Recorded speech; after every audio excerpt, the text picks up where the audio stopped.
बनेगी। संतन के संग लाग रे तेरी अच्छी बनेगी।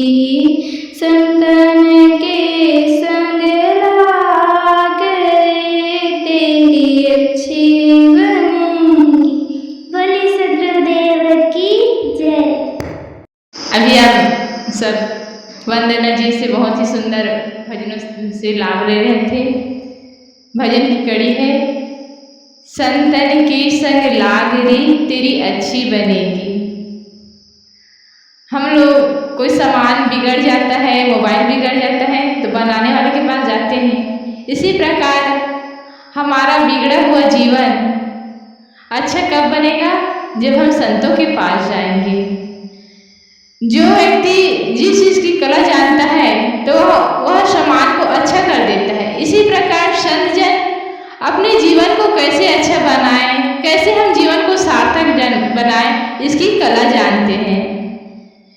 कहते हैं ना कि आजकल ब्यूटी पार्लर हो गए हैं, तो ब्यूटी पार्लर में चेहरे को सुंदर बनाया जाता है, लेकिन संत जन है वह चरित्र को सुंदर बनाते हैं, हमारे जीवन को निखारते हैं। तो संत जन के पास जाने से, संतों के पास जाने से हमारा जो है बिगड़ी होता है, हमारा जीवन जो बिगड़ जा रहता है, हम जो बुरे पथ में चलते रहते हैं, गलत मार्ग में चलते रहते हैं, संत जन हमें सही रास्ता बताते हैं, सही पथ दिखाते हैं कि हमें कौन से पथ में चलकर हमें मंजिल मिलेगी।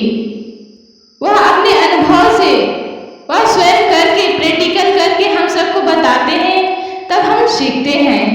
तो कहते हैं संतन के संग लाग रे तेरी अच्छी बनेगी। ध्रुव की पत्नी प्रहलाद की बन गई, गुरु सुमिरन बैराग रे। कहते हैं कि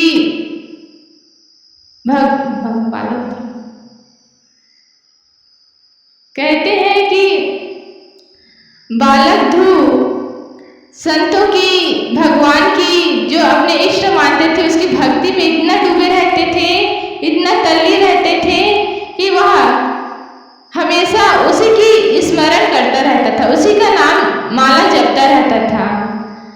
तो एक दिन उसके गुरु आए और भगवान बुद्ध का उद्धार कर दिए।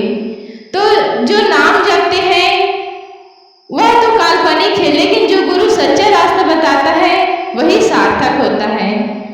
गुरुजन जो होते हैं वह एकांत में बैठकर अध्ययन करके, मनन करके और स्वयं अपने गुरुदेव के पास रहकर वह कला सीख जाते हैं कि जीवन को कैसे निखारा जाए, हम अपने मन को सही दिशा कैसे दें, क्योंकि मन तो भटकने वाला है। सबसे ज्यादा भटकाव हमारे मन में ही होता है, वह हवा से भी सूक्ष्म है। तो ऐसे मन को नियंत्रित करना, कंट्रोल करना, ब्रेक लगाना, यह सब संत जन ही बताते हैं। कहते हैं कि अगर दूध में पानी को मिला दो तो उसकी कीमत दूध का हो जाता है, वह पानी नहीं रहता। इसी प्रकार हम अगर संतों के पास जाकर उनके रंग में रंग जाए तो हमारा कीमत संत का हो जाता है। हम जैसे जैसे संगति करते हैं वैसे वैसे बनते जाते हैं। कहते हैं जीव तो मूल रूप से शुद्ध है, बुद्ध है, हंस स्वरूप है, लेकिन कोई देह की दृष्टि से, देहपाली की दृष्टि से कोई कौवा है, कोई हंस है।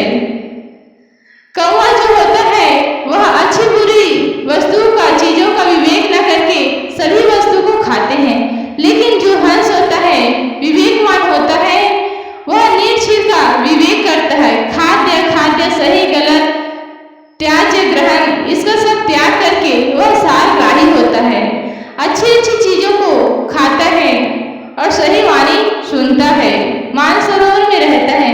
इसी प्रकार जो संत रूपी हंस का संगत कर लेता है उसका जीवन भी निखर जाता है। हम अगर संगति को समझे तो हमें वह रास्ता मिल जाएगा जिसकी हम कल्पना भी नहीं कर सकते थे, क्योंकि संगत ही हमें भटका सकता है और हमें भटकते हुए से संगत बचा सकता है। तो हमें सद्गुरु कबीर साहब जी का यहाँ पर बहुत ही मार्मिक और बहुत ही सुंदर है। आइए अब सत्संग की कड़ी को आगे बढ़ाते हुए हमारे भी ममता साहिब जी उपस्थित हैं। मैं उनसे निवेदन करती हूँ कि आप अपने गहन गंभीर विचारों से हम सबको लाभान्वित करें। बोलिए सद्गुरुदेव की जय।